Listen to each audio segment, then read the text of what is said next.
Wahai para kaum muslimin, sadarilah bahwa cacian, kritikan di muka umum dan makian kita terhadap penguasa sungguh hanya akan memperburuk keadaan. Apakah Allah Subhanahu wa taala akan merubah keadaan penguasa apabila kita mencaci-caci mereka? Atau sebaliknya, apabila kita bersabar, mendoakan kebaikan bagi mereka, bukankah ada kemungkinan Allah akan memperbaiki mereka?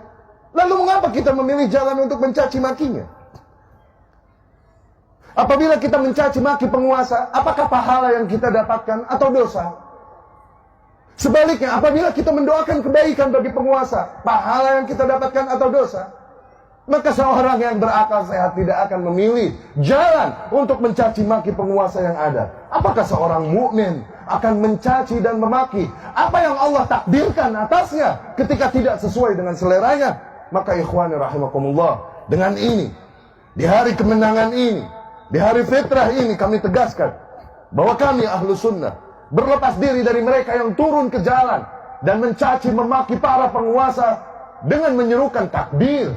Seraya menyerukan takbir, mereka mencaci dan memaki para penguasa. Tuhan mana yang mereka besarkan dengan takbir mereka? Dikarenakan sungguh Allah melarang tindakan mereka. Kami berlepas diri dan mengingkari mereka yang turun ke jalan mengaku membela Al-Quran, namun dengan itu mereka menggunakan kata-kata kotor, menjijikkan, dilemparkannya kepada para penguasa. Al-Quran yang mana yang mereka maksud, mereka bela? Jelas larangan di dalam Al-Quran. Perintah Allah Subhanahu wa taala kepada Fir'aun, kepada Musa dan Harun alaihissalam, idhaba ila Fir'aun. Pergilah kalian berdua, hampiri Fir'aun, penguasa yang ada pada kalian. Hampiri. Wa qula lahu qawlan layyina. Katakanlah oleh kalian berdua kepada Fir'aun kata-kata yang lembut. La'allahu yatadzakkar aw yakhsha. Siapa tahu dengan itu dia menjadi insaf dan takut pada Allah. Apakah penguasa kita lebih buruk dari Fir'aun? Sehingga tak lagi kita menghampirinya dengan adab, namun dari jalanan dan mimbar kita memakinya. Apakah penguasa kita lebih buruk dari Fir'aun yang yasumuna abna'akum wa yastahyuna nisa'akum, membantai anak-anak laki kalian, membiarkan wanita hidup, yang berkata inni rabbukumul a'la, akulah Tuhan kalian yang maha tinggi? Apakah penguasa kita lebih rusak dari Fir'aun sehingga tidak lagi kata-kata lembut yang kita gunakan untuk menegurnya, tapi kata-kata kotor, makian, cacian kepadanya? Kami berlepas diri dari kaum yang melempari para aparat dengan batu dan panahan. Dengan itu seraya mereka bersalawat kepada Nabi Sallallahu Alaihi Wasallam. Nabi mana yang mereka sanjung dengan salawat mereka? Sesungguhnya Nabi Sallallahu Alaihi Wasallam melarang tindakan demikian. Nabi bersabda, "Man arada an yansaha lis-sultan," barang siapa yang hendak membawakan nasihatnya kepada penguasa, falyakhudh biyadihi, maka agar dia ambil tangannya, wa yakhlu bih, dan berdua-dua dengannya. Fa in qabila minhu fadha, apabila penguasa tersebut menerima nasihatnya, maka alhamdulillah. Wa illa, namun apabila penguasa tersebut tidak menerima nasihatnya, faqad adda alladhi ma alaih, maka ia telah menunaikan kewajibannya. Dia tidak memiliki hak memaksa kepada para penguasa dengan adab dan baik. Seraya bersalawatan, mereka lakukan keburukan, kerusakan di muka bumi itu. Seraya bersalawat atas nama Nabi Muhammad SAW. Nabi yang mana yang mereka maksudkan dengan salawat mereka itu? Orang-orang mati di antara mereka, mereka sebut dan mereka syiarkan dengan nama mati syahid.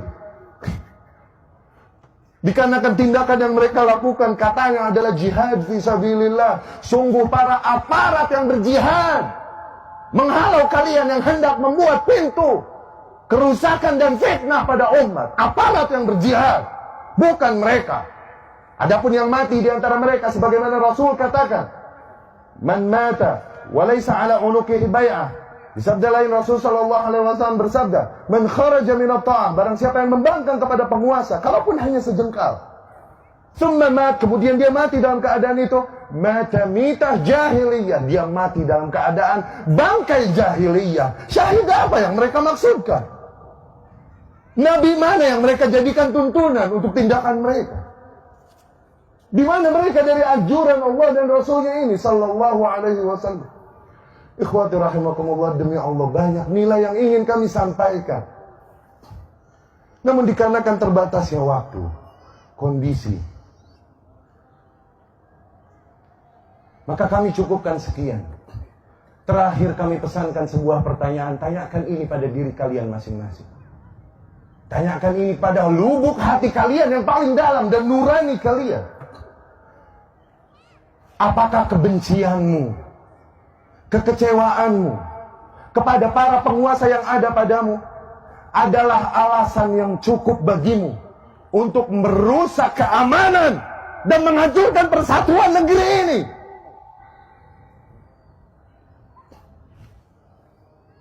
Apakah semua kebencianmu dan kekecewaanmu reason enough, adalah alasan yang cukup bagimu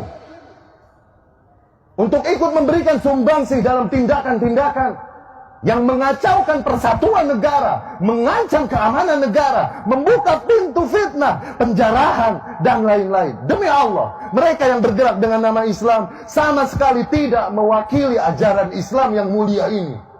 Apabila ada agama di muka bumi yang mengajarkan menyembah batu, menyembah ular, maka tak pantas mereka mengajarkan tindakan barbar demikian.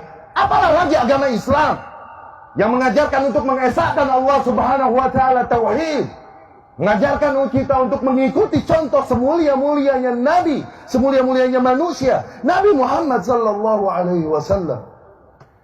Fa inna lil haqqi mararah na'lamuha. Sesungguhnya pada hak terdapat rasa pahit dan konsekuensi yang pahit yang kami ketahui.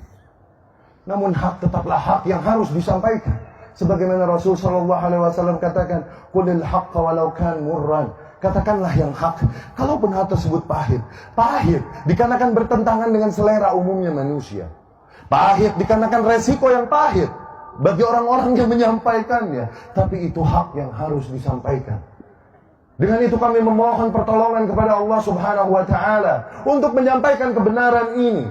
Semoga dengan itu kami termasuk ke dalam taifah mansurah yang disabdakan oleh Rasulullah sallallahu alaihi wasallam, la tazalu taifatun min ummati 'alal haqqi zahirin. Akan senantiasa ada satu kelompok di antara umatku yang senantiasa mereka menegaskan yang hak, la yadurruhum man khadalahum wala man khalafahum. Mereka tak gentar menghadapi orang-orang yang mengkhianati mereka dari golongan kaum muslimin.